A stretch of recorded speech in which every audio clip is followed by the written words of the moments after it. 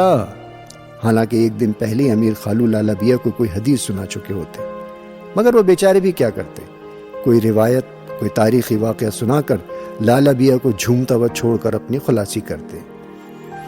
بس اللہ پاک مدینہ لے جائے اور سرکار کی چوکھٹ پہ دم نکلے، یہ لالا بیا کا پیٹ جملہ تھا۔ ان کے نزدیک مکہ معظمہ اور مدینہ منورہ دو الگ شہر نہیں تھے، نہ ان کے درمیان میلوں کا فاصلہ تھا، بلکہ لالا بیا کے بیان کے مطابق گویا کہ مکہ اور مدینہ ایک فریم میں جڑی ہوئی دو تصویریں جیسے ہی تھے، پاس پاس۔ معبد اور عابد کے درمیان کا فاصلہ بھلا کبھی فاصلہ ہوتا ہے؟ امیر خالو سے پوچھ کر انہوں نے حضور پاک کے پورے خاندان کے نام اس قدر ازبر کر لیے تھے کہ بعض اوقات امیر خالو جیسا باقاعدہ مدرسے سے فارغ عالم بھی کنفیوز ہو جاتا تھا، مگر لالا بیا کو اس علم پر گویا قدرت تھی، ان سے غلطی کیسے ہو سکتی تھی؟ وہ عاشق رسول، رسالت مآب کے خاندان، اہل بیت کے نام نامی کا ذکر یوں کرتی جیسے کوئی اپنے قریبی رشتہ دار کا کیا کرتا ہوا۔ بیت پورے کے علاوہ دور دراز سے بیٹا یا بیٹی کی ولادت کے خواہش مند لوگ لالا بیا کے پاس آتے اور لالا بیا کی بکریوں کا دودھ 40 دن تک ماں کو پینا ہوتا، پھر لالا بیا اس خاتون کو ہرے گنبد میں لے جاتی۔ ہرے گنبد میں مردوں کا داخلہ ممنوع تھا، بس ماؤں سے چپکنے والے لونڈے ہی جا سکتے تھے، یا پھر یہ سعادت مجھے نصیب تھی۔ پہلے اس امیدوار ماں کو مکہ مدینہ کے فریم کو دیر تک نہارنے کے لیے کہا جاتا، پھر اس کی آنکھوں پر ہرا کپڑا باندھ کر جلتی ہوئی اگربتیاں تھما دی جاتی، اور لالا بیا اس خاتون کا بازو پکڑ کر گنبد والے کمرے میں دیوار پر ٹنگے فریمز کے سامنے سے چکر دینے لگتے۔ جس فریم کے سامنے اگربتی کا گل گرتا، وہیں اس امیدوار کی آنکھ پر سے پٹی ہٹا دی جاتی۔ فریم پر سے پردہ ہٹا کر لالا بیا مسکرا کر اس عورت کے کان میں وہی نام دہراتی، اور ہونے کو وہ انہونی ہو رہی تھی کہ لڑکیوں کی پیدائش سے وہ جلمائیں لالا بیا کے پاس آتی اور لالا بیا ان کی کان میں کہتی، ہونے والے بچے کا نام سرکار کے نام پہ رکھنے کی نیت کر لو، انشاءاللہ لڑکا ہی پیدا ہوگا۔ لڑکوں کی بدتمیزیوں اور ادھم سے پریشان ماں کو سرکار کی چھوٹی بیٹی کا نام رکھنے کی تاکید کی جاتی۔ یہ لالا بیا کی مبارک زبان کا کمال تھا، یہ حسن اتفاق کہ ہمارے محلے کی کسی محفل میں اگر محمد، علی، فاطمہ، حسن، حسین، زینب، ام کلثوم، عباس، فضا، قاسم، علی اکبر، غرض کے اہل بیت میں سے کسی کا نام لے کر بھی کوئی آواز لگائے تو بے شمار بچے اور بڑے دوڑے چلے آئیں۔ یہی وجہ تھی کہ ہمارے محلے کا نام بڑے قبرستان سے ہوتے ہوتے بیت پورا ہو گیا تھا، اور یہ اچھا ہی ہوا تھا۔ امیر خالو جیسا پکا وہابی بھلا لالا بیا کے جنس متعین کرنے کی اس کرامت کو کیوں کر تسلیم کرتا، لیکن جب چھوٹی خالہ کے پے در پہ 3 حمل ظاہر ہو گئے تو اولاد کی چاہ میں چھوٹی خالہ امیر خالو کو بتائے بنا چپکے سے لالا بیا کے ہرے گنبد میں طواف کرائیں۔ لالا بیا نے چھوٹی خالہ کو ہونے والے بچے کا نام بی بی خدیجہ کے نام پر رکھنے کی نیت کرنے کو کہا، اور وہی ہوا۔ اس بار چھوٹی خالہ کا حمل ضائع نہیں ہوا اور ننھی خدیجہ ان کے آنگن میں چہکنے لگی۔ چھوٹی خالہ کی خوشی کا کوئی ٹھکانہ نہ رہا تو مولانا امیر خالو بھی کسی حد تک معترف دکھائی دینے لگے۔ میں خود محمد علی تھا، میری خالہ زاد بہن خدیجہ، ہم دونوں لالا بیا کی چاہتوں اور مہربانیوں کا خاص مرکز ہوا کرتے تھے۔ وہ مجھے نام کے احترام کی وجہ سے میاں جی کی بلاتی تھی، اور خدیجہ ان کی چھوٹی بیا تھی۔ خدیجہ مجھ سے 7 برس چھوٹی تھی، اسے لالا بیا سے اور لالا بیا کو خدیجہ سے غیر معمولی انسیت تھی، تو میں لالا بیا کا بہت معتبر منیم تھا، اس لیے کہ لکھنے پڑھنے حساب کتاب سے نابلد لالا بیا کے بہت سے کام میں چھوٹی موٹی مٹھائی اور کبھی کبھار محض خالی خولی پیار کے بدلے کر دیا کرتا تھا۔ جب بھی کوئی بڑا نوٹ لالا بیا کے ہاتھ لگتا، وہ مجھے دیکھ کر اشارے سے بلاتی۔ بنا آواز کا یہ اشارہ ایک خاص مقصد کے لیے ہوا کرتا تھا۔ مجھے وہ نوٹ تھما کر دالان کے ستون میں اڑسا ہوا ہرا پین نکال لاتی۔ میرا کام نوٹ کے سفید والے خالی حصے پر اردو میں میم لکھنے کا ہوتا تھا، پھر اسی رازداری سے وہ نوٹ ہرے گنبد میں لگے مکہ مدینہ کے فریم کو چھلا کر اس کے ایک دم نیچے زمین پر بچھے ہوئے قالین کے کونے کو الٹ کر اس کے نیچے غائب کر دیا جاتا۔ مجھے اس سروس کے عوض پیار اور دعاؤں کے ساتھ مٹھائی کی رشوت ہمیشہ ملتی، اور ہر دفعہ مولا علی کے نام کی لاج رکھتے ہوئے محمد کے نام پر رکھے جانے والے اس پیسے کے بارے میں کسی کو نہ بتانے کی تاکید کی جاتی۔ یہ بات اتنی بار دہرائی گاس کسی کو نہیں بتایا، نہ اپنے والدین کو، یہاں تک کہ اپنی رازدار خدیجہ کو بھی نہیں۔ محلے کے جتنے محمد، علی، حسین، حسن، فاطمائیں اور زینبیں وغیرہ وغیرہ تھیں، ان کے لیے لالا بیا کی کھڑکی وہ لنگر تھی جس میں کھانے پینے کی چیزیں وہ مفت بھی حاصل کر سکتے تھے۔ تعجب کی بات یہ تھی کہ لالا بیا اپنے اس ہنر ہونے والے بچے کی جنس کے تعین کرانے کے لیے کوئی فیس نہیں لیتی تھی، سوائے 40 دنوں تک ان کی دکان سے دودھ خریدنے کے علاوہ کوئی اجرت نہیں تھی۔ کوئی خوش ہو کر دینا بھی چاہتا تو صاف منع کر دیتی، ارے بھیا میرا مکہ مدینے کا سفر کھوٹا کرواؤ گی کیا؟ آئیں کسی سے کہتی، سرکار دو عالم کوثر کے حوض پر میرا ہاتھ جھٹک دیں گے جو بچے کو نام دینے کے بدلے کچھ لیا تو۔ ہاں کوئی مٹھائی وٹھائی دیتا تو بچوں میں بانٹ کر ہی دم لیتی۔ یہ وجہ تھی کہ اکثر بچوں کا ہجوم ان کی کھڑکی پر جھومتا ہوا نظر آتا۔ اگر کبھی لالا بیا کی ایڈوائس کے باوجود بچہ وہی جنس لے کر نہ پیدا ہوتا تو لالا بیا صاف طور پر پلہ جھاڑ لیتی۔ اے ہے بی بی، دل سے نیت نہیں کی ہوگی آپ نے، ورنہ ایسے کیسے ہو سکتا ہے بچے کا نام محمد رکھنے کی نیت کرو اور اللہ بیٹی دے؟ ارے توبہ کرو، تم نے ضرور کوئی شاہ رخ، سلمان، تیمور سوچا ہوگا کہ اصلی نام تو یہ رکھوں گی۔ اب میرا موڈ خراب مت کرو، اچھا جاؤ بیٹی کا نام زینب رکھ کر اچھی طرح پالن پوشن کرو، بیٹوں سے زیادہ کارآمد ثابت ہوگی۔ میری بات گرہ میں باندھ لیو، تجربے سے کہہ رہی ہوں۔ ایک دن اچھے خاصے مولوی صاحب لالا بیا کے دالان میں اپنی بیگم کا انتظار کرتے نظر آئے۔ لالا بیا ان کی حاملہ بیگم کو ہرے گنبد کا طواف کروا کر لے آئیں۔ لالا بیا کا فرمان تھا، سرکار کے بڑے بیٹے کا نام آیا ہے، وہ رکھنے کی نیت کرو۔ مولانا کو تشویش میں دیکھ کر لالا بیا کے ہونٹوں پر وہی فخریہ مسکراہٹ بکھر گئی۔ ارے میاں، سرکار کے بڑے بیٹے کا نام نہیں جانتے؟ کیسے مولوی ہو جی؟ عبداللہ علیہ السلام، قاسم ابن محمد اور ابراہیم ابن محمد کو ملا کر 3 بیٹے ہوئے تھے میرے آقا کو، سب بچپن میں ہی فوت ہو گئے۔ یتیمی کے علاوہ اولاد کی موت کا دکھ بھی دیکھا میرے آقا نے، نواسوں کی دردناک موت کی پیشن گوئی بھی تو دی گئی تھی ان کو، میرے در یتیم کو۔ کمبختوں نے نبی پاک کے سارے خاندان کو ختم کر ڈالا، ان کی قبروں میں کیڑے پڑے کمینوں کے، چھوٹے معصوم دودھ پیتے بچوں کو بھی نہیں چھوڑا۔ لالا بیا کی آنکھوں سے بھل بھل آنسو بہنا لازمی تھا۔ مولوی صاحب خجل سے چلے گئے۔ بچوں کی جنس تو کجا، اب تو یہ حال ہو گیا تھا اگر کسی کی بڑی بہو خرافاتی نکلتی تو چھوٹے بیٹی کی شادی کرنے سے پہلے والدین لالا بیا سے رجوع کرتے اور ان کا فرمان ہوتا، چھوٹی دلہن کا نام بدل کر بی بی فاطمہ کی چھوٹی بہو کے نام پر رکھ دو، نیک قدم ثابت ہوگی، گرہ میں باندھ لیو۔ لوگ شہید کربلا کی بیگم کا نام ڈھونڈنے میں لگ جاتے، کیونکہ لالا بیا کے سامنے حضور اقدس کے خاندان سے لا علمی کسی کفر سے کم نہیں تھی۔ وہ آواز بلند ڈانٹنے لگتی، ارے بی بی خدا کا خوف کرو، کیسے مسلمان ہو آئیں کہ سرکار کے بچوں کے نام تک نہیں معلوم؟ قیامت کے دن ان میں سے کوئی سامنے پڑ جائے گا یا اپنا نام بتائے گا تو تم ایسی بغلیں جھانکو گے ہیں؟ تو پھر تمہاری بخشش تو ہونے سے رہی بی بی، توبہ کرو توبہ، 10 غریبوں کو کھانا کھلاؤ، وغیرہ وغیرہ۔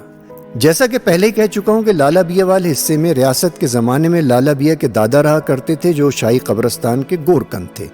لالا بیا ان کے آبائی گاؤں میں پیدا ہوئیں، وہیں پلی بڑھی۔ گاؤں کے دستور کے مطابق ان کی بھی کم عمری میں لال میاں سے شادی ہو گئی تھی، اور پھر جب اوپر تلے لال بیا کے 7 بچے فوت ہوئے، 8ویں بچے کی ولادت سے پہلے لال میاں اور لالا بیا کو ان کے والد بھوپال لے آئے، جہاں لالا بیا نے اپنی 8ویں اولاد کلثوم کو جنم دیا۔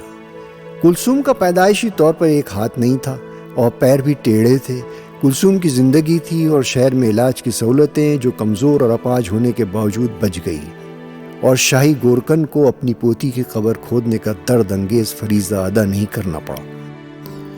عورتوں کی محفل میں اکثر لالا بیا سے کلثوم کی پیدائش پر اپنے شوہر لال میاں سے کہا ہوا ڈائلاگ دہرانے کی فرمائش کی جاتی، تو لال بیا پہلے قہقہ لگاتی اور پھر بتاتی، میں نے اللہ رکھے کلثوم کے ابا سے کیا آیا، بس بھی کرو میاں، اب تو کٹے پھٹے آنے لگے۔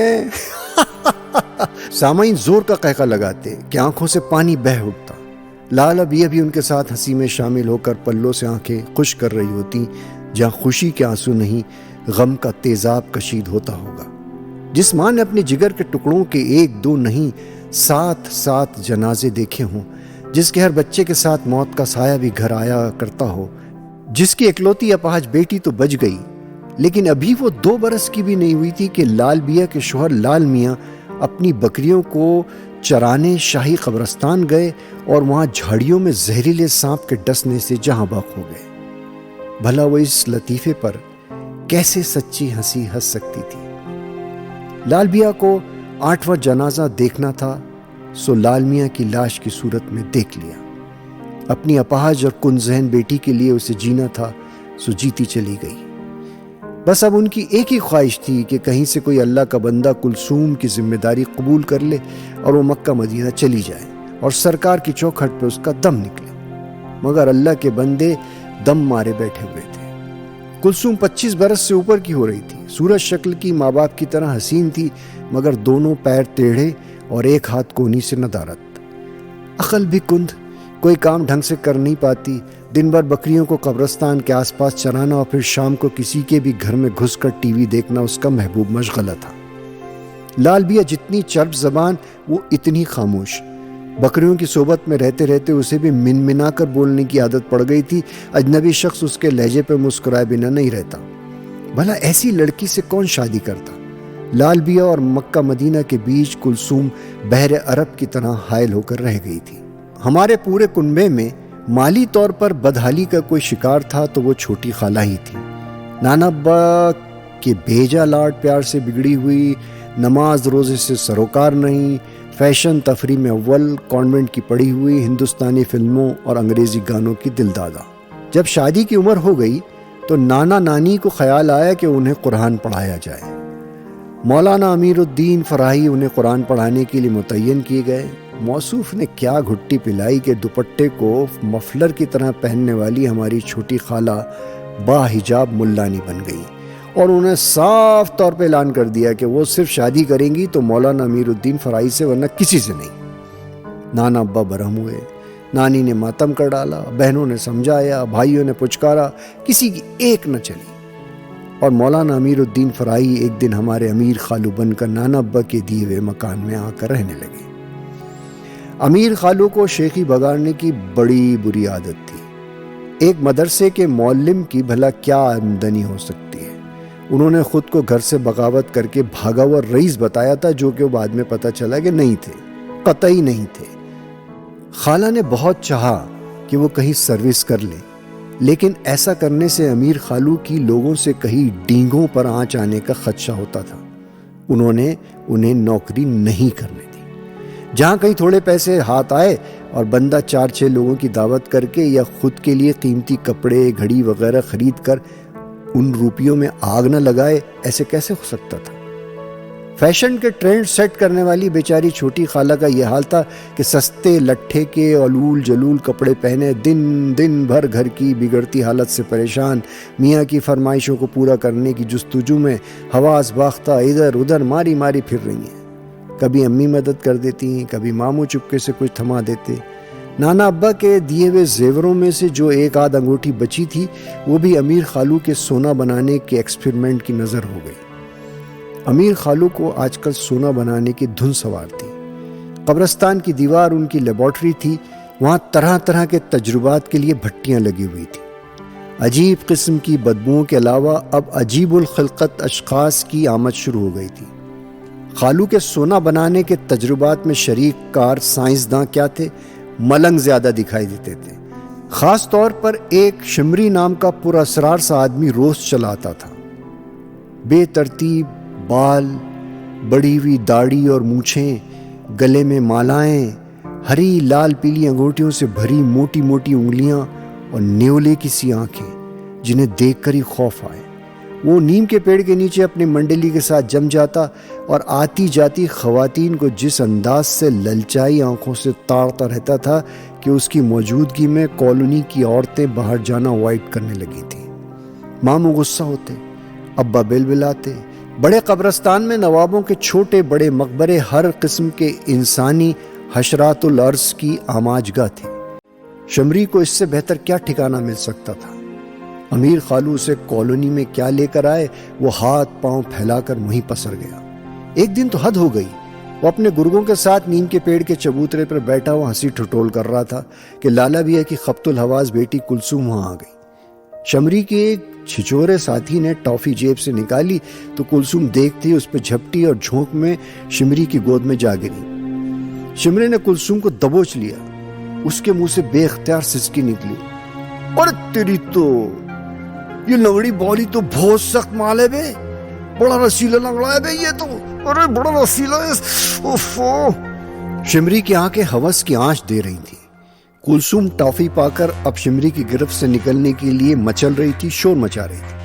آدم خور جانور کو گوشت سے غرض ہوتی ہے، پھر چاہے وہ کسی نیم پاگل کا ہی کیوں نہ ہو۔ لالا بیا شور کی آواز سن کر گھر سے باہر آئی تو اپنی معصوم بچی کی یہ درگت بنتے دیکھ کر ان کے تن بدن میں آگ لگ گئی۔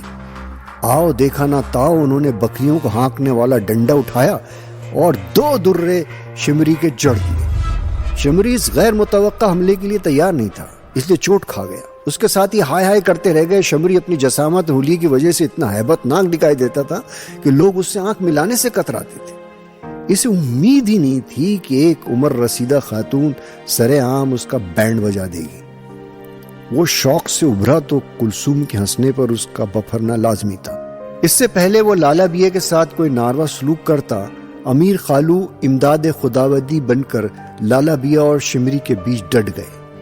کالونی والے پہلے سے شمری اور اس کے ساتھیوں کی آمد سے پھگے ہوئے تھے، سب نکل آئے اور پھر معاملہ لالا بیا کا تھا۔ سب کے سب ان کی حمایت میں آن کھڑے ہوئے۔ شمری اور ان کے ساتھیوں کو وہاں سے چپ چاپ چلے جانے میں عافیت نظر آئی۔ وہ لالا بیا کو مزہ چکانے کی دھمکیاں دیتا چلا گیا۔ اس کے ہمراہ لوگوں نے امیر خالو کو بھی آڑے ہاتھوں لے لیا کہ ان کی وجہ سے اس قسم کے عناصر کو کالونی میں داخلے کا پروانہ مل رہا ہے، وغیرہ وغیرہ۔ بہرحال اس ایپیسوڈ کا یہ فائدہ ہوا کہ شمری اور اس کے ساتھیوں نے ہماری کالونی کا رخ نہیں کیا اور امیر خالو کی سونا بنانے والی لیب کے قبرستان میں منتقل ہو جانے سے ہمیں بدبودار زہریلے دھوئیں، غلط آمیزش سے پیدا ہونے والی چنگاریوں اور آئے دن کے چھوٹے بڑے دھماکوں سے خلاصی مل گئی۔ دن سکون سے گزر رہے تھے۔ میری میڈیکل کالج کی انٹرنشپ میں ڈبل شفٹ چل رہی تھی۔ رات گئے اسپتال کی ڈیوٹی سے لوٹا کرتا تھا۔ خدیجہ فرسٹ ایئر MBBS میں آ گئی تھی۔ خالہ اور خالو جتنے اتاولے اور ناسمجھ، ان کی بیٹی اتنی دور رس اور محنتی نکلی۔ اس دن میں خدیجہ کے ساتھ میڈیکل کالج سے لوٹا تھا۔ میں بائک کھڑی کرنے لگا۔ خدیجہ موٹر سائیکل سے اتر کے حسب عادت لالا بیا کو سلام کر کے دعائیں بٹورتی ہوئی اپنے گھر میں غائب ہو چکی تھی۔ میری نظر لالا بیا سے ٹکرائی تو انہوں نے وہی مخصوص اشارے سے مجھے ان کے پاس آنے کے لیے کہا۔ مطلب ظاہر تھا، انہیں نوٹوں پر میم لکھوانا تھا۔ میں نے وہی کھمبے میں اڑسا ہوا پین نکالا۔ لالا بیا نے 100 کے 4 نوٹ میرے سامنے کر دی۔ میں نے ابھی 3 نوٹوں پر میم لکھا ہی تھا کہ چوتھا نوٹ لالا بیا نے میرے سامنے سے واپس اٹھا لیا۔ میں نے ان کی طرف دیکھا، وہ وہیں دالان میں چارپائی پہ آڑی ترچھی لیٹی بے خبر سوئی ہوئی کلثوم کو دیکھ رہی تھی۔ کلثوم جھر بیری میں تبدیل ہوئی جا رہی تھی، جتنی ٹیڑھی شاخیں اتنی پھلدار۔ یہ پیسے اس ناس پیٹی کے لیے رکھ لیتی ہوں۔ بنا میم کا نوٹ لال بیا نے میم والے نوٹ کے نیچے رکھتے ہوئے کہا، بس کوئی اللہ کا بندہ اس نصیب جلی کا ہاتھ تھام لے اور میں مکہ مدینہ چلی جاؤں، میرے سرکار کی چوکھٹ پر میرا دم نکل جائے۔ بس کوئی ملتا ہی نہیں بھیا، یہ کمبخت آکاش بیل بنی جا رہی ہے، بڑھتی جا رہی ہے۔ بکریوں کو چرا کر آئیں گی تو بس سوتی رہیں گی۔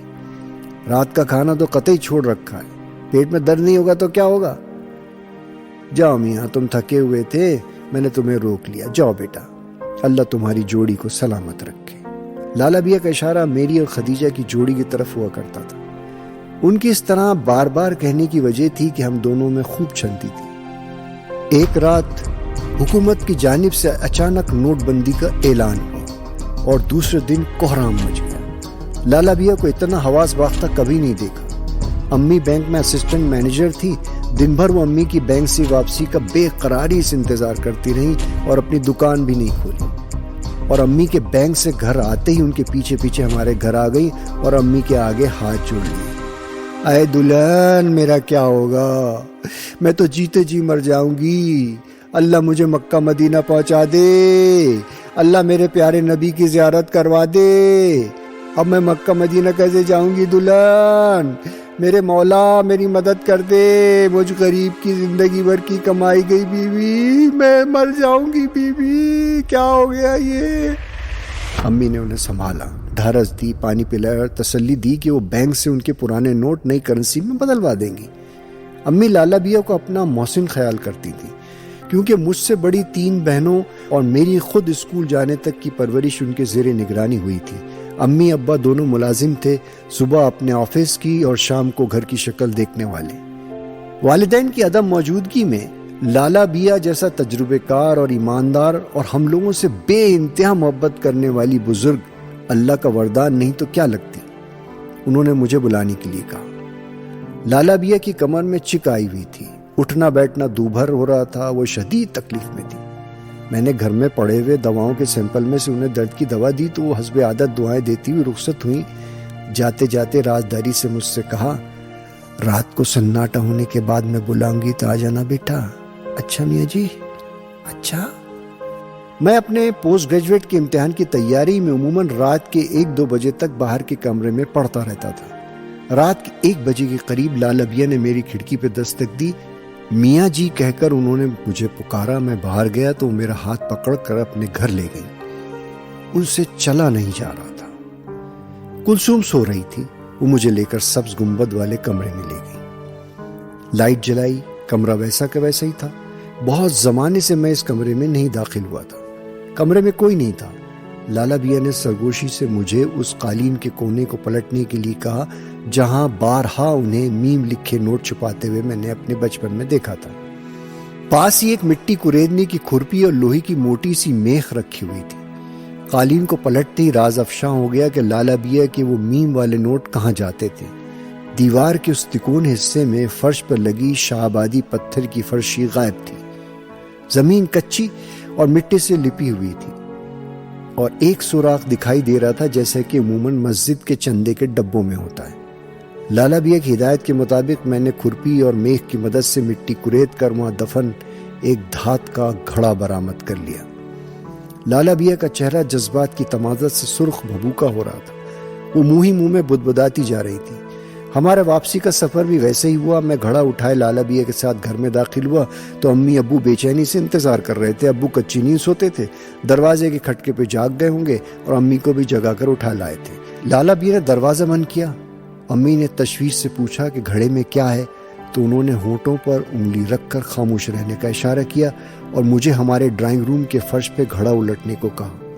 میں نے اس کے منہ پر لگے ہوئے کور کو اکھاڑ کر 5,11,750 روپے قالین پر انڈیل دیے، جن میں سکوں کے علاوہ ہارڈ ڈینومینیشن کی کرنسی تھی، جن میں میم لکھے ہوئے پرانے نوٹ 3,72,300 روپے کی مالیت کے وہ نوٹ تھے جنہیں لالا بیا عرصے دراز سے اپنی مکہ مدینہ کی زیارت کے لیے جمع کرتی آ رہی تھی، اور بنا محمد کے میم کے نوٹ انہوں نے کلثوم کی شادی کے لیے جمع کیے تھے۔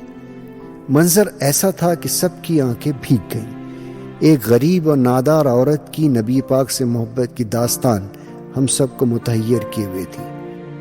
دلہن، کیا یہ کم وقت بھوج سے پیسے جمع ہوئے؟ میں مکہ مدینہ جا کر سرکار کے قدموں میں مر پاؤں گی نا صاحب؟ انہوں نے ابا کی طرف دیکھا تو ابا جب بولے تو ان کا گلا بھی روندا ہوا تھا۔ تم ضرور جاؤ گی بیا، اور ہم نامرادوں کے لیے بھی دعا کرنا کہ ہمیں بھی حج کی سعادت نصیب ہو۔ لالا بیا بہت مگن تھی۔ وہ بڑے اعتماد سے بولی، ارے ضرور جائیں گے صاحب، کیوں نہیں؟ بلکہ بیوی میں تو آپ کے ساتھ ہی جاؤں گی، اپنے ڈاکٹر صاحب کو تو ضرور لے جاؤں گی۔ چھٹپنے سے اس بیچاری کی ڈیوٹی ہے ان پیسوں پہ میم لکھنے کی۔ یہ ہمارے ڈاکٹر صاحب کا نام احمد علی میاں ہے نا۔ رسول اللہ کے شہر کے سفر کے لیے جمع کیے جانے والے روپیے کی علی میاں سے زیادہ کون حفاظت کا اہل ہو سکتا ہے بھلا؟ اس لیے ہمارے ڈاکٹر صاحب سے اس پر سرکار کے نام کا پہلا حرف میم لکھواتی آئی ہوں۔ اور دیکھیے برکت، دیکھیے کیسی حفاظت کی ہے مولا نے، نہ ان کاغذوں کو کیڑا لگا ہے نہ گھن۔ امی نے لالا بیا کے کھردرے ہاتھ چوم لیے اور آنسو پوچھتے ہوئے بولی، بیا تم اب آرام سے کلثوم کا دولہا ڈھونڈ سکتی ہو، اور نہ ملے تو کلثوم کو بھی اپنے ساتھ حج پر لیتی جانا۔ لالا بیا ہنس کر بولی، ارے توبہ کرو دلہن، میری بچی کو گو موت کا احساس نہیں؟ اسے مکہ مدینہ لے جا کے اللہ کے گھر کو پلید کرواؤں گی کیا؟ لالا بیا بچوں کی طرح خوش اور مطمئن دکھائی دے رہی تھی۔ امی کا بینک کا اثر و رسوخ کام آیا اور لالا بیا کی پونجی نئے اور کرارے نوٹوں میں بدل گئی۔ امی نے دور اندیشی کا ثبوت دیتے ہوئے قلت ہونے کے باوجود 2,000 کی کرنسی والے نوٹ زیادہ حاصل کر لیے تھے۔ ان پرانے نوٹوں کو نئے نوٹوں سے بدلتے وقت لالا بیا کی طرح میرا بھی دل بھر آیا۔ ان نوٹوں پر میم لکھتے ہوئے میرے بچپن کی انگلیاں بڑی ہوئی تھیں۔ امی نے بینک ہی میں لالا بیا کو بہت سمجھایا کہ وہ اتنی بڑی رقم اپنے اکاؤنٹ کھول کر بینک ہی میں رکھے، لیکن ان کا صاف کہنا تھا، ارے توبہ کرو بی بی۔ امیر مولانا کہتے ہیں کہ مکہ مدینہ کے سفر میں سود کا ایک بھی پیسہ شامل ہو گیا تو جیسے دودھ میں پیشاب مل گیا، اور بینک میں پیسہ رکھتے ہی سود چڑھے گا ہی چڑھے گا۔ میں نہ کھول رہی کابونٹ بکابونٹ۔ جب امی کی کوئی دلیل کام نہیں آئی تو امی نے امیر خالو کو اعتماد میں لینے کا سوچا، کیونکہ بینک میں سود کے احتمال میں اکاؤنٹ نہ کھولنے کے بعد امیر خالو نے ہی لالا بیا کے دل میں بٹھائی تھی۔ اس لیے امی نے انہیں بینک میں بلایا کہ وہ لالا بیا کو سمجھائیں، مگر الٹا ہی امی کو پٹی پڑھانے لگے اور حرام و حلال پہ لیکچر دے ڈالا۔ بہت اصرار کرنے کے باوجود امی کی منگائی بینک کی چائے کو ہاتھ تک نہیں لگایا۔ لالا بیا نے میم والے نوٹ الگ کر کے جن نئے نوٹوں سے ایکسچینج کروائے تھے، ان نوٹوں پر اسی رات مجھ سے میم لکھوایا گیا، جو میں نے خوشی خوشی لکھ دیا۔ آدھی رات کو لالا بیا ان نوٹوں اور گھڑے کے ساتھ اسی طرح اپنے گھر میں غائب ہو گئی جس رازداری سے 2 دن پہلے وہ میرے گھر اپنے خزانے کے ساتھ آئی تھی۔ ابھی اس واقعے کو 2 دن ہی گزرے تھے، میں اوٹی میں تھا کہ خدیجہ کی بار بار کال آنے لگی۔ میں آپریشن کے ختم ہونے ہی پروفیسر کی ڈانٹ سے بچنے کے لیے مریض کے اسٹریچر کے ساتھ ہی باہر نکل گیا اور خدیجہ کی 15ویں کال ریسیو کر لی۔ وہ بہت پریشان لگ رہی تھی اور مجھے فوراً ریڈیولوجی ڈپارٹمنٹ آنے کو کہا۔ جب میں وہاں پہنچا تو لالا بیا اور کلثوم وہاں سے باہر جاتے ہوئے دکھائی دیے۔ خدیجہ انہیں رخصت کر کے آئی اور میرا ہاتھ پکڑ کر ایک طرف لے جاتے ہوئے ایک ہی سانس میں بولی، شی از پریگننٹ، 4 مہینے سے اوپر کا بچہ اس کے پیٹ میں۔ میں چیخا، کون پریگننٹ؟ کون؟ خدیجہ ڈوبتی ہوئی آواز میں بولی، کلثوم، کلثوم، ڈیم اٹ! اس نے غصے میں زور سے اپنا پرس زمین پر دے مارا۔ اب میرے چکرانے کی باری تھی۔ کئی دنوں سے کلثوم کی طبیعت خراب چل رہی تھی، پیٹ میں بہت درد ہو رہا تھا۔ وہ بکریوں کو چرانے کے لیے قبرستان بھی نہیں جانا چاہ رہی تھی۔ لالا بیا نے جب خدیجہ کو بتایا کہ اس کے زنانہ معلومات بھی بند ہیں تو خدیجہ انہیں میڈیکل کالج لے آئی، جہاں الٹرا ساؤنڈ میں یہ خوفناک راز افشا ہوا۔ شام کو رپورٹ ملی۔ ہم دونوں نے لالا بیا کو جب یہ بتایا تو بیچاری غش کھا کر لمبی لمبی لیٹ گئی۔ بڑی مشکل سے ہوش میں لایا گیا تو منہ میں پلو ٹھونس ٹھونس کر روتی چلی گئی۔ تفتیش سے یہ عقدہ کھلا، یہ جو بکریوں کو قبرستان سے لا کر کلثوم شام سے ہی بستر پہ ڈھہ جاتی تھی اور دن بھر سست رہتی تھی، وہ یقیناً نشہ آور دوا میں بجھی ہوئی ٹافیوں کا کمال تھا، جسے کھلا کر کوئی موذی اس معصوم کے ساتھ زیادتی کر رہا تھا۔ کلثوم کی پیدائش کے چند ماہ کے بعد ہی اس کے باپ کو جس قبرستان میں زہریلے سانپ نے ڈسا تھا، اسی قبرستان میں کوئی انسان نما جانور اس کی بیٹی کو بھی ڈس چکا تھا۔ وہ نیولا کون ہو سکتا ہے؟ کلثوم سے جو کچھ معلومات حاصل ہوئی، اس سے اندازہ ہوا کہ یہ بہیمانہ فعل شمری اور اس کے ذلیل ساتھیوں کا ہے۔ لالا بیا کلہاڑی لے کر شمری کو قبرستان میں تلاش کرتی رہی، مگر وہ ملا نہ اس کا کوئی ساتھی۔ 4 ماہ کے حمل کو ضائع کرنا ماں کے لیے جان لیوا ہوتا ہے۔ لالا بیا کی دکان بند تھی اور ان کے جانور بھوکے۔ ہم لوگ کوئی حل تلاش کرنے کے لیے اپنے پروفیسروں سے رجوع کر رہے تھے، جو بجائے حل تلاش کرنے کے پہلے ہم پر ہی شک کرنے لگتے، گویا کہ ہم دونوں کلثوم کا نام لے کر خدا نخواستہ خدیجہ کے حمل کا مداوع معلوم کرنے آئے ہیں۔ خدیجہ بفر جاتی، بھلے انگلش اسکول میں پڑھی ہو، لیکن اس کی خالص دینی ماحول میں پرورش ہوئی تھی۔ میرے کزن کی نسبت سے ہاتھ پکڑنے اور کبھی کبھار گلے لگ جانے کے علاوہ وہ کسی بھی رومانٹک پیش رفت کو گناہ خیال کرتی تھی۔ اس کے لیے ڈاکٹروں کی دزدیدہ نظریں برداشت کرنا بڑا کٹھن مسئلہ تھا۔ پھر وہ ایک دن پھٹ پڑی، کسی پروفیسر کے شک کرنے پر نہیں بلکہ لالا بیا کی حرکت پر۔ لالا بیا بھی کلثوم کا حمل ضائع کرنے کے لیے ہم سے زیادہ بے قرار تھی۔ میڈیکل کالج میں اسٹرائک الگ سے شروع ہو گئی تھی۔ اس طرف سے نا امید ہونے پر اس نے کسی جھولا چھاپ ڈاکٹر سے ایبارشن کروانے کی دوا لے کر کلثوم کو کھلانے کی خطا کر ڈالی۔ وہی ہوا، کلثوم کی حالت غیر ہو گئی۔ ایک پرائیویٹ نرسنگ ہوم میں کلثوم کو داخل کروایا گیا۔ کلثوم ایمرجنسی سے ICU اور پھر ICU سے وینٹیلیٹر پہ پہنچ گئی۔ تھوڑی کالونی والوں نے مدد کی، باقی لالا بیا کا پیسہ پانی کی طرح بہا۔ لالا بیا کے سارے جانور تک اونے پونے داموں میں بک گئے، لیکن کلثوم کا خون بند نہیں ہوا، وہ سوکھ کر ہی ٹھہرا۔ کلثوم کو اس بڑے قبرستان کے گوشے میں دفن کر دیا گیا جہاں بکریوں کو چگاتے اس کے بچپن کی چاندنی گزری تھی، اور اسی قبرستان میں اسے گہن بھی لگا تھا۔ وہ چاند یہیں کا تھا، یہیں ڈوب گیا۔ لالا بیا کا آنگن سونا ہو گیا۔ کلثوم کی موت کے تیسرے دن امیر خالو نے دیکھا کہ لالا بیا اپنے دالان میں لڑکھڑا رہی ہیں۔ وہ لالا بیا کو سنبھالنے کے لیے لپکے ہی تھے، لیکن تب تک وہ دالان میں رکھی دودھ گرم کرنے کی بڑی سی کڑھائی پر سوکھے درخت کی طرح آ رہی۔ امیر خالو اور کالونی کے کچھ لوگ انہیں لے کر اسپتال بھاگے چلے آئے۔ لالا بیا کی دماغ کی شریان پھٹ گئی تھی۔ کڑھائی پر گرنے سے 3 پسلیاں اور شانے کی ہڈی الگ ٹوٹ گئی تھی۔ اسپتال میں بیت پورے کی نرسوں نے اور خدیجہ نے ان کی تیمارداری میں کوئی کسر نہیں چھوڑی۔ 4 دن بعد انہیں ذرا سا ہوش آیا تو ان کے لبوں پر امی کا نام تھا۔ امی کو وارڈ میں بلایا گیا اور لالا بیا امی کے کان میں پتہ نہیں کیا کیا کہتی رہیں۔ امی کبھی حیرت سے آنکھیں پھاڑتی اور کبھی روتی جاتی، اور نرسوں سے مستعار لیے 2 کاغذوں پر لالا بیا کا کہا ہوا لکھتی جاتی۔ پھر ان دونوں کاغذوں کو 2 لفافوں میں بند کر کے سیل کر دیا گیا، اور وہ لفافے امی کے پرس میں غائب ہو گئے۔ پھر لالا بیا کو میری تلاش ہوئی۔ امی نے مجھے لالا بیا کے سبز گنبد میں جا کر مکہ مدینہ کا فریم اور ان کے گھڑے نما تجوری سے 2000 کا ایک میم والا نوٹ لانے کو کہا۔ میں دوڑا دوڑا لالا بیا کے گھر پہ پہنچا۔ اپنی اکلوتی بیٹی کی دردناک موت کے دکھ کو خاموشی سے سہنے کی ان کی کوشش نے یہ حشر کیا تھا۔ میں سبز گنبد کے پر اسرار کمرے میں داخل ہوا۔ کمرے میں وہی سستی اگربتیوں کی مانوس خوشبو چکرا رہی تھی۔ مکہ مدینہ کا فریم دیوار سے اتارنے کے بعد میں قالین کے نیچے مدفون خزانے کی طرف متوجہ ہوا۔ ہمیشہ تنے ہوئے قالین کا سرا ذرا سا مڑا ہوا تھا۔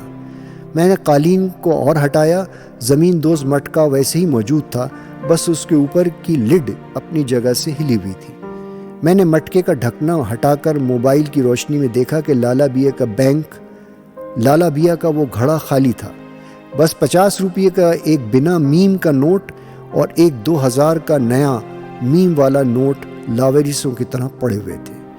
بیچاری کی ساری جمع پونجی شاید بیٹی کے علاج میں خرچ ہو چکی تھی۔ 50 روپے کا نوٹ وہیں چھوڑ کر میں جب مکہ مدینہ کا فریم لے کر لالا بیا کے پاس پہنچا تو لالا بیا کی حالت تب تک کافی بگڑ چکی تھی۔ باہر بینچ پر امی اور ابا ختیجہ کو سمجھا رہے تھے، وہ زار و قطار رو رہی تھی۔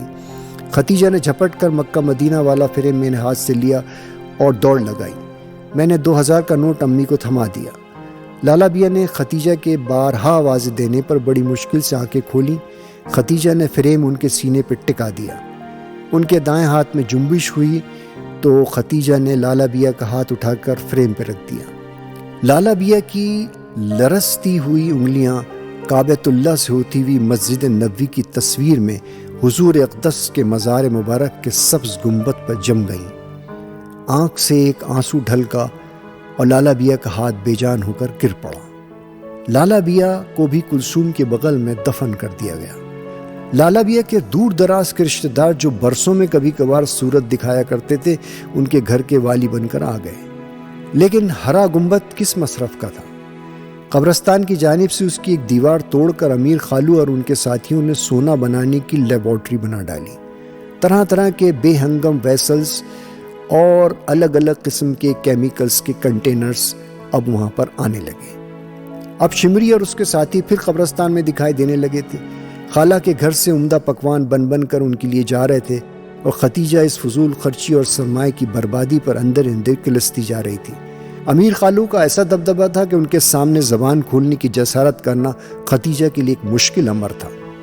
چھوٹی خالہ تھی ہی صدا کی باولی، انہیں یقین ہو چلا تھا کہ امیر خالو سونا بنا ہی ڈالیں گے۔ ان کا آخری تجربہ کسی حد تک کامیاب ہو چکا ہے، بس تھوڑی کسر رہ گئی ہے۔ سناروں نے تو ایڈوانس تک دے دیے ہیں، ہمارے دن الحمدللہ پھر گئے ہیں وغیرہ وغیرہ۔ خالو نے مدرسے کی ملازمت سے چھٹی لے لی تھی اور اب ان کا زیادہ تر وقت سبز گنبد میں سونا بنانے کی مشق میں شمری اور اس کے موالیوں کے ساتھ ہی بیت رہا تھا۔ لالا بیا کی موت کے بعد کی وہ پہلی 12 وفات کی رات تھی۔ ہم گھر کی چھت پر بیٹھے ہوئے چائے پی رہے تھے۔ میری بہنیں سسرال سے آئی ہوئی تھیں۔ کچھ مسجدوں، مزاروں اور اکا دکا گھروں پر بجلی کے رنگ برنگے قمقمے دکھائی دے رہے تھے۔ امی سر آہ بھر کر بولی، ہائے سچ پوچھو تو کبھی کبھی لالا بیا بڑی یاد آتی ہے۔ دیکھو ہرا گنبد کیسا سونا دکھائی دے رہا ہے، نہ اس بار اس پر رنگ چڑھا ہے نہ لائٹنگ ہوئی ہے، ورنہ 12 ربیع الاول آئے اور لالا بیا گنبد پر رنگ روغن نہ چڑھوا، ایسا ہو ہی نہیں سکتا تھا، سوال ہی نہیں پیدا ہوتا۔ ابھی امی کی بات ختم ہی نہیں ہوئی تھی کہ پہلے ہرے گنبد کی روشن دان سے کچھ سفید سا دھواں تیزی سے نکلا اور پھر ایک زور کے دھماکے کے ساتھ ہرا گنبد نیچے آ رہا۔ کوہرام مچ گیا، لوگ دوڑے۔ چھوٹی خالہ بھی بنا دوپٹے کے گھر سے نکل کے ادھر بھاگتی دکھائی دی۔ جب وزنی ملبہ ہٹایا گیا تو وہاں ایک عجیب عبرتناک منظر تھا۔ شمری کی لاش اس قدر مسخ ہو گئی تھی کہ اسے پہچاننا مشکل تھا۔ اس کے 3 اور ساتھی جہاں باق ہوئے تھے۔ امیر خالو جھلسنے اور گنبد کے وزنی ملبے میں دبنے کے باوجود بچ گئے تھے۔ بچے کیا تھے، زندہ لاش کہنا چاہیے۔ نیوز چینلز پر گنبد دھماکے کو لے کر تبصرے شروع ہو گئے۔ الگ الگ الزامات لگائے جا رہے تھے۔ مہینوں چھوٹی خالہ اور کالونی والوں کی جان آفت میں پڑی رہی۔ آئے دن پولیس کی اور خفیہ ایجنسیوں کی ٹیمیں پوچھ تاچھ کے لیے آیا کرتی۔ آخر ہرے گنبد میں کیا ہو رہا تھا؟ جتنے چینل اتنے الزامات۔ کوئی ایکسپرٹ چیخ چیخ کر کہہ رہا تھا کہ مسلمانوں کے قبرستانوں میں سوتے ہوئے نیک لوگوں کی چھاتی پر کیسے کیسے جرائم پیشہ لوگ منہ ڈلتے ہیں وغیرہ وغیرہ۔ تو کوئی چینل ہرے گنبد اور لالا بیا کی سٹوری چلا رہا تھا۔ ایک آدھی چینل نے اس دھماکے کی اصلی وجہ سونا بنانے کی جستجو میں کیے گئے غیر سائنسی اور غلط تجربے کو ہی بتائی تھی۔ بڑے ماموں نے سب کو منہ بند رکھنے کی سخت تاکید کی تھی، وہ کارگر رہی۔ کوئی سنسنی خیز خبر نہ ملنے پر دھیرے دھیرے بیت پورے سے ٹی وی چینلز کی گاڑیاں غائب ہوتی چلی گئیں، اور ساتھ ہی قبرستان سے بھی وہ سارے غلط عناصر رفو چکر ہو گئے، اور وہاں وقف بورڈ نے باقاعدہ پہرا بٹھا دیا، نظام صحیح ہو گیا۔ 7 برس بیت گئے۔ ختیجہ اور میری شادی ہو گئی۔ ہم دونوں نے چھوٹی خالہ کے گھر میں 3 منزلیں بڑھا کر اپنا نرسنگ ہوم قائم کر لیا تھا۔ سب سے اوپر کی منزل میں چھوٹی خالہ کی رہائش تھی۔ اسپتال کا ایک چھوٹا سا وارڈ خالو ابا کے لیے مختص کر دیا گیا تھا۔ اسپتال کے اسٹاف کی دیکھ ریکھ، چھوٹی خالہ اور ختیجہ کی تیمارداری اور مسلسل علاج کی وجہ سے امیر خالو ایک زندہ لاش کی طرح جی رہے تھے۔ امی اور ابو حج سے واپس لوٹے تو دونوں امیر خالو کی عیادت کے لیے آئے۔ ابو کے ہاتھ میں کاغذ میں لپٹا ہوا ایک فریم تھا۔ امی کا لایا آب زمزم سرنج میں بھر کر چھوٹی خالہ امیر خالو کو پلانے لگی۔ ختیجہ نے مدینے سے لائی ہوئی ٹوپی اپنے باپ کے سر پہ رکھی اور تسبیح ان کے سرانے رکھ کر موبائل سے فوٹو کھینچ رہی تھی۔ میں کمرے میں داخل ہوا تو ابا نے اپنے ہاتھ میں پکڑے ہوئے فریم کا کاغذ ہٹاتے ہوئے مجھ سے کہا، بیٹا یہ فریم بھی ہمارے ساتھ حج کر آیا ہے، اسے اب یہیں کہیں لگا دو۔ میں نے ابو کے ہاتھ سے فریم لیتے ہوئے دیکھا، یہ وہی لالا بیا کا سبز گنبد میں سجنے والا مکہ مدینہ کی تصویر والا فریم تھا۔ ختیجہ نے جھٹ سے فریم میرے ہاتھ سے لے لیا۔ امی بول رہی تھی، ہے سچ پوچھو تو بھائی ہمیں اپنے حد سے زیادہ اللہ رکھے لالا بیا کی آخری خواہش پوری ہونے کی تسلی بہت ہے۔ کرنے کو تو مرتی ہوئی دکھیارن سے وعدہ کر لیا تھا، مگر وہ وعدہ سینے پر بوجھ کی طرح رکھا ہوا تھا۔ تمہیں شاید یاد نہ ہو، اپنی موت والے دن انہوں نے مجھے اسپتال میں 2 لفافے تھمائے تھے۔ ایک لفافے کی عبارت مکہ میں طواف کرتے ہوئے اللہ سے گناہوں کی معافی کی تھی، اور دوسرے لفافے کی عبارت کو رسول اللہ کے روزے کے سامنے بلند آواز میں پڑھنا تھا۔ ارے بھائی بڑی دقت ہوئی، پر میں نے بھی بھیڑ بھاڑ دھکا پیل کے بیچ پڑھ کر ہی دم لیا۔ اللہ جانے کہاں سے اتنی طاقت آ گئی تھی کہ ٹس سے مس نہیں ہوئی میں۔ سب کے ساتھ امیر خالو نے بھی امی کی طرف دیکھنا شروع کر دیا تھا۔ ان کا چہرہ بگڑنے لگا۔ ختیجہ نے اصرار کیا، امی پلیز بتائیے نا کیا کہنے کے لیے کہا تھا لالا بیا نے۔ ارے بیٹی، مرنے والی سے وعدہ کیا تھا کہ صرف مدینے میں ہی اسے پڑھوں گی، لیکن اب چونکہ ان کی خواہش پوری ہو چکی ہے اسے پڑھنے میں کوئی حرج نہیں میرا خیال سے۔ امی نے پھیکی سی مسکراہٹ کے ساتھ ابو کی طرف دیکھا۔ انہوں نے پڑھنے کا اشارہ کیا تو انہوں نے پرس میں سے لفافہ نکالا۔ اسپتال کے ایڈمٹ سلپ کے پیچھے لکھی عبارت پڑھنے لگی۔ اے خدا کے پاک رسول، آپ کی یہ باندھی ساری زندگی آپ کی چوکھٹ کی دھول بننے کی تمنا میں جیتی رہی کہ ایک دن ہرے گنبد کو اپنی آنکھوں سے دیکھ لوں، آپ کے روزے کی جالی پکڑوں اور مجھ گناہگار کا دم نکل جائے کہ ایک ہی صورت مجھ کو سمجھ میں آتی ہے آپ پرواری جانے کی۔ مجھ گناہگار کو نہ نماز آتی ہے مولا، نہ قرآن پڑھا، بس آپ کی شفاعت ہی ایک سہارا تھی۔ پیٹ کاٹ کر جو پیسہ جوڑا تھا وہ بھی کوئی ناہنجار لوٹ لے گیا۔ اب میں فقیراً مکہ مدینہ کا سفر کرتی تو بھلا کیسے کرتی؟ بس مجھ غریب کا دم، میری جان کا صدقہ قبول کر لو۔ آپ پرواری جا رہی ہوں، مجھے حوض کوثر پر پہچان لینا مولا۔ میرے ساتھ میری معصوم کلثوم بھی ہوگی، اس غریب کے ساتھ میں نے بھی۔ امی کا گلا رند گیا، کمرے میں سسکیاں تھیں۔ امیر خالو کا سوجا ہوا جسم بری طرح تھر تھرا رہا تھا۔ وہ بآواز بلند رو رہے تھے۔ چھوٹی خالہ روتے جا رہی تھیں اور انہیں تھپکیاں دے رہی تھیں۔ امی نے ابو کے سہارے سے خود کو سنبھالا، پھر بولی، سچ میں کوئی دوزخی اس غریب کی عمر بھر کی کمائی لے اڑا تھا۔ بس ایک میم والا 2000 کا نوٹ چھوڑ گیا تھا کم بخت، جو لالا بیا نے اس عبارت کے ساتھ میرے حوالے کیے تھے کہ میں ان سے رسول کے روزے پر چادر اور اس فریم کا ٹکڑا وہاں جڑاؤں۔ بھلا وہاں اپنے یہاں جیسی مزاروں پر چادری چڑھانے کا رواج ہے؟ نہ ٹکڑے لگانے کی اجازت ہوتی ہے؟ ہم نے وہ 2000 روپے غریبوں میں تقسیم کر دیے، اللہ قبول کرے بھائی۔ اور یہ فریم سبز گنبد کے سائے میں رکھ کر واپس لے آئے، ابا نے بتایا۔ اس وقت خدیجہ امیر خالو کے دائیں جانب والے دیوار پہ ٹنگے کیلنڈر کو اتار کر لالا بیا والا مکہ مدینہ کا فریم وارڈ بوائے سے لگوا رہی تھی۔ وہ بنا مڑے ہی بولی، ہمارے نانا نانی نے تو ہمیں کبھی منہ نہیں لگایا، دادی کو ہم نے دیکھا نہیں، میرے لیے تو لالا بیا ہی نانی اور دادی بنی رہی بھائی۔ امیر خالو نے عجیب سی آواز نکال کر رونے کی ناکام کوشش کی۔ امی بولی، اس عورت کا کردار دیکھو کہ اس صدمے اور تکلیف میں بھی وہ مرتے مرتے بھی اس خبیث چور کا شکریہ ادا کر رہی تھی کہ وہ ایک میم والا 2000 کا نوٹ تو چھوڑ گیا، ورنہ لالا بیا کے لفافے کے ساتھ مکہ مدینہ بھلا ان کی طرف سے کیا جاتا۔ خالہ میں یہ میم والے 2000 کے نوٹ کا کیا چکر ہے؟ خدیجہ نے ایک دم سے پوچھا تو امی نے لالا بیا کے مکہ مدینہ کے سفر کی خواہش میں زندگی بھر روپیہ جمع کرنے اور ہر نوٹ پر مجھ سے محمد کا میم لکھوانے، پھر نوٹ بندی کے بعد نئی کرنسی سے ان کا ایکسچینج اور ان کی بینک میں اس جمع پونجی کو سود کی وجہ سے نہ رکھنے کی ضد کی، اور پھر ہر نوٹ پر میرے ذریعے دوبارہ میم لکھوانے کی مختصر سی رودات سنا ڈالی۔ لالا بیا کی جمع پونجی کی چوری میرے لیے بھی ایک نئی خبر تھی۔ لالا بیا نے اسپتال میں مرنے سے پہلے امی کو یہ راز بتایا تھا کہ ان کی جمع پونجی کی چوری کا علم ہونے پر اور اس کے صدمے سے ان کی حالت غیر ہوئی تھی، اور امی کو قسم بھی دی تھی کہ چوری کا راز وہ حج کرنے سے پہلے کسی کو نہیں بتائیں گی۔ لالا بیا کی اس قسم کی وجہ سے امی نے چوری کا راز مجھ سے بھی پوشیدہ رکھا کہ وہ لاکھوں روپے کے نوٹ کلثوم کے علاج میں خرچ نہیں ہوئے تھے بلکہ چوری ہوئے تھے۔ خدیجہ امی کے بجائے مجھے عجیب سی نظروں سے دیکھ رہی تھی، کیونکہ یہ شاید واحد راز تھا جو اس کے شریک حیات نے اس سے پوشیدہ رکھا تھا۔ وہ میرے سامنے آ کر کھڑی ہو گئی۔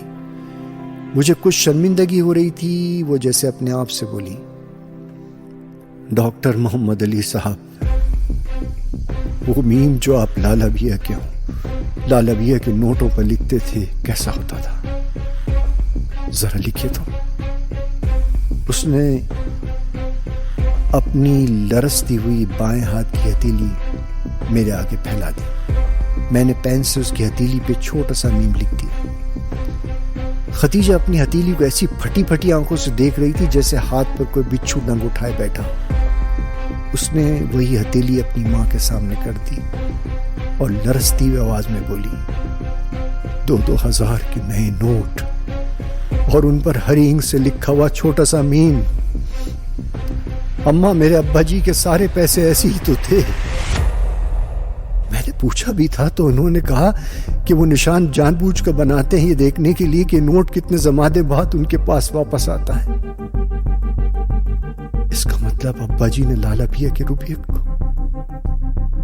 سب امیر خالو کو حیبت سے دیکھ رہے تھے. امیر خالو کی حالت غیر ہو رہی تھی. خدیجہ ان کی طرف بڑھی. کہہ دیجئے کہ وہ میم والے نوٹ آپ کو کسی اور نے نہیں دیے تھے.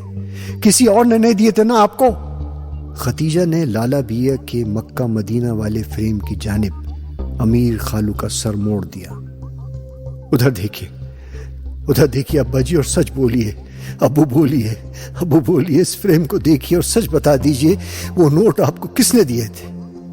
شمری نے دیے تھے نا؟ بولیے ابو. امیر خالو نے روتے ہوئے انکار میں سر ہلایا تو چھوٹی خالہ چیخ پڑی, شمری نے نہیں دیے تھے؟ خدیجہ کو پھر بھی یقین نہیں آیا. تو پھر آپ نے میری لالا بیا غریب کے ہاں ڈاکہ ڈالا تھا. آپ نے ڈاکہ ڈالا تھا ابا جی. امیر خالو کے منہ سے ہاں کے ساتھ دھواں سا نکلا. خدیجہ نے امیر خالو کے سر سے ایسے ہاتھ ہٹایا جیسے جلتے ہوئے کوئلے پر پڑ گیا. ادھر خدیجہ بڑبڑا رہی تھی, یہ کیسے ہو سکتا ہے؟ ایک جاہل عورت رسول پر واری اور ایک عالم مولانا امیر الدین فراہی ابو جہل کا ہواری. بات شاید صرف علم کی نہیں, عمل, ایمان, نفس, آرزو, خواہشات اور سب سے بڑھ کر صبر کی ہے. امیر خالو کے منہ سے خون کی پچکاری نکلی اور ان کی آنکھیں پتھرانے لگی اور ان کا سر مکہ مدینہ کے فریم کی مخالف دیوار اور اٹیچ ٹوائلٹ کے دروازے کی طرف ڈھلک گیا. ڈھونڈنا ہو تو جبینوں کے نشان پہچانو, کوئے محمد میں کہاں پاؤں کے بل جاتے ہیں.